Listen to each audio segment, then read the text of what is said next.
turn on the light here so you can see. Yesterday I soldered this in.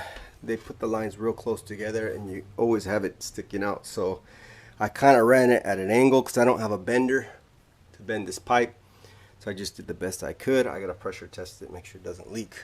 And then I ran out of pipe, so I just ran to the store and get some more pipe, 1/2 inch pipe. Just run off my spigot from the top. The valve and everything has to come out. It's really easy. This one comes out first, the cartridge. You just pull it out. It's held in by this piece that goes over the cartridge, and then this last piece goes in, and then you got the two water adjustments. These just pop out and there's a little spring in there, so you got to be careful because they will go flying. And yeah, you gotta take those out because they got seals, rubber seals on them, and this gets really hot with the gas, and I'm using MAP gas, so it's even hotter than propane, so gotta be careful. And so I'm gonna go in. I'm probably gonna put 7 foot high. I'm doing a rainfall type shower, so this one's come out quite far, and then as you can see, it's just kind of like pointing down. I choose to do this one against the traditional slanted ones like that because of the way the shower is and the way the door opens. So the door opens in a unique way. I'll show you that in a later video. And here's the base. It's pretty much fiberglass at the bottom. They say it's acrylic, but to me it looks like gel coat. But yeah, that's where I'm at. So I just gotta mount this somewhere up here. Alright, so there's the new one that I got. This is going to go somewhere up here. Like that. Cut my pipe. I marked where I want it in the center, 22 inches up from the wall. Reposition this so this thing just barely goes past the sheetrock or your hardy backer by like a 1/2 inch. So I'm using 1/2 inch hardy backer. And we'll measure from the bottom of this nipple because it goes in about a 1/2 inch or so. The very top, we're at 31.5 1/8. Come over here on my pipe. 31.5 1/8. So we'll mark it right there.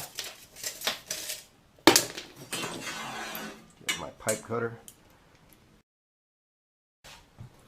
Anyways, let's go and clean these ends.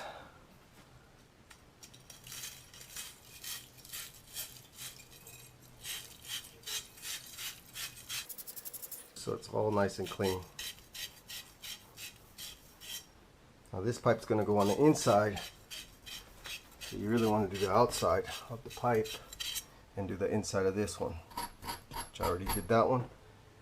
Alright, that's going to be perfect right there.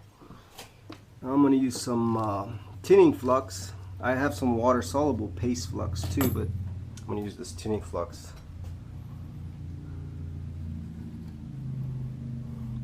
Because there's no water in here in the system.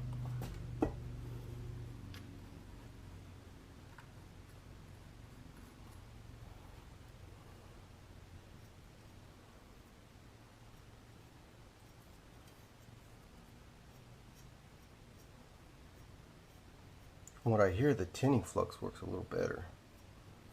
So, don't know how much truth that is, but that's what I'm using right now. Alright. Do this side too while I'm at it. Top side. Alright, nice and in. And then put some flux on this piece too.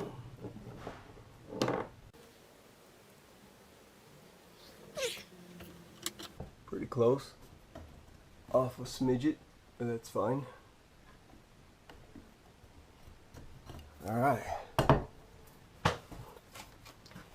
Now I'm using some solder, plumbing solder right here. And I'm using a MAP gas. So this gets hot super fast. You can see I even got some burn marks here because it's a little bit close, so I gotta be careful.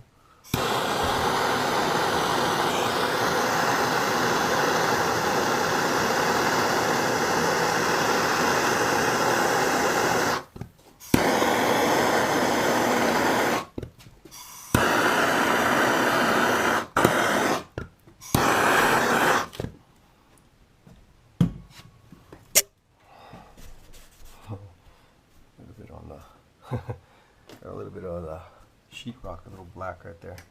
Gets hot. Too damn hot.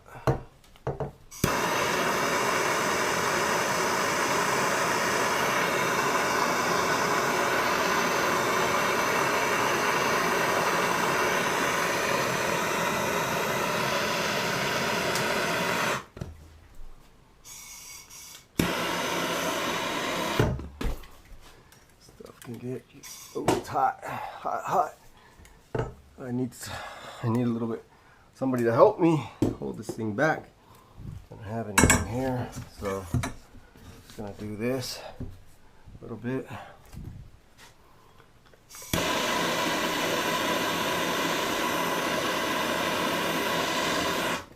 There we go. Try not to burn down the house.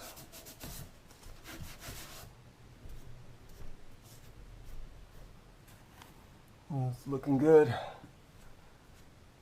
All right.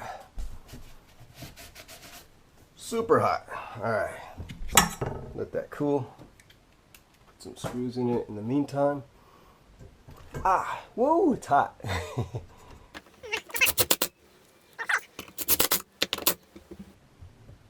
It's still very, very hot.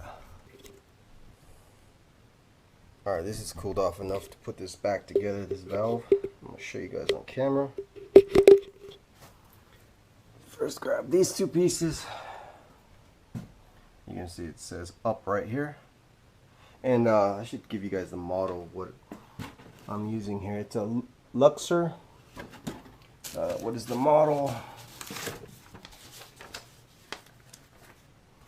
Luxier B01 TB is the brushed nickel. Chrome is what I got, B01 TC. Okay.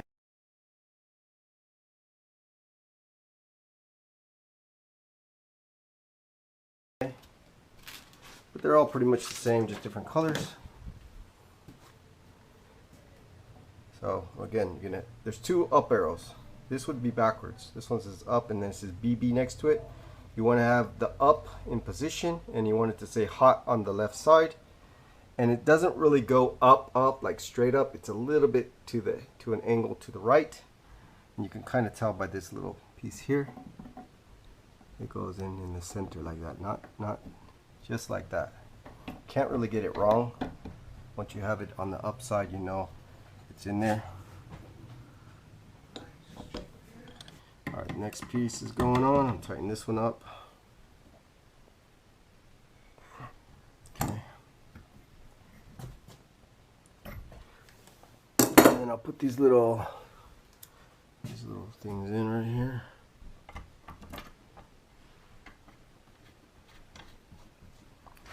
My soldering is done.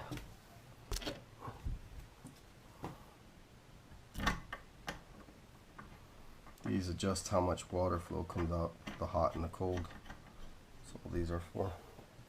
I think they call them stops or whatever.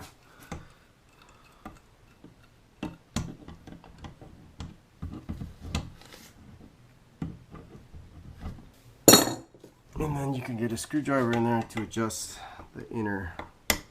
There, it's all the way on right now.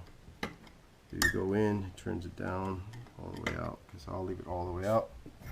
And that's it. I'll throw this back in. This little thing here is just a little safety thing, for so you know where to cut out your drywall. It protects the valve. Put that back on, and then that goes on. All right. So I'm just saying. I mean, we live in a wicked world. It's so simple for retaliation from. There we go. That's the end result. It's all hooked up. It's ready for pressure test. Yeah.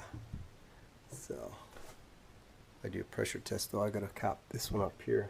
All right. Just turn on the water, and it's only leaking in one spot, and it's not a solder joint. It's where this goes on here because I didn't put no Teflon tape. It's dripping right there, and that's when I turned on the little stoppers inside. So I have them closed right now, so there's no water going up here, but it is getting water all the way from down there to here. And thank God there's no leaks, so that's what I wanted. And this is probably a strange looking type of way I did it. I mean, it's kind of going out like that, but it works. It works.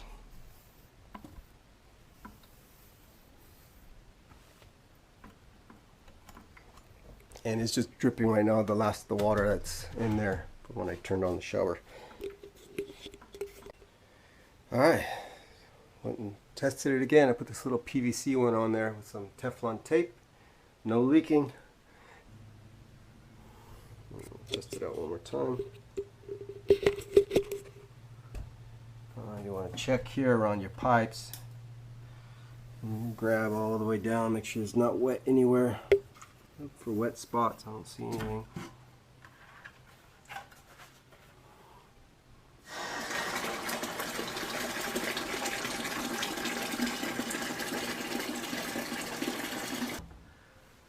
But excellent, no drips. That's what I wanted, thank God.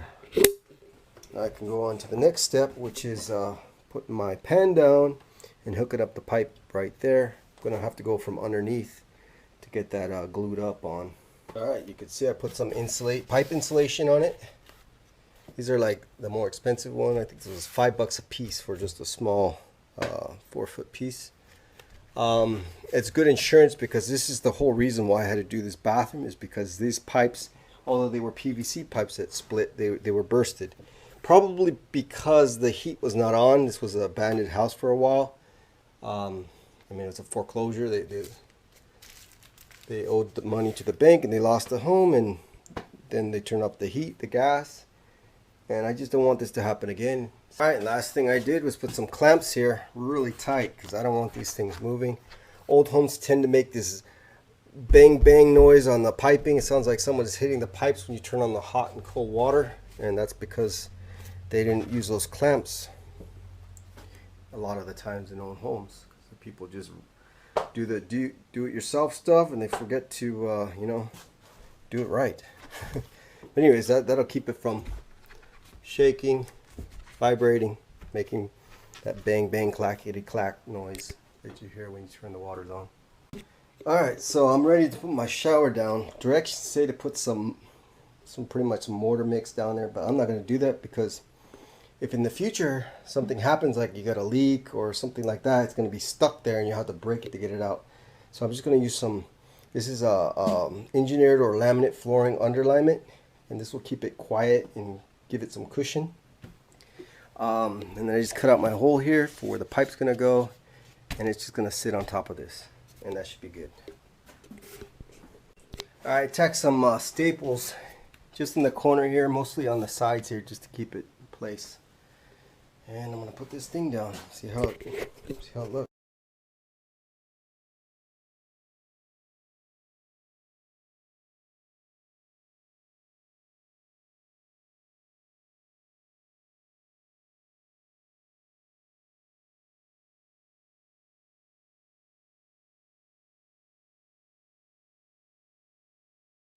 Alright, finishing up my 1/2-inch plywood that I never finished because I was waiting on the pan.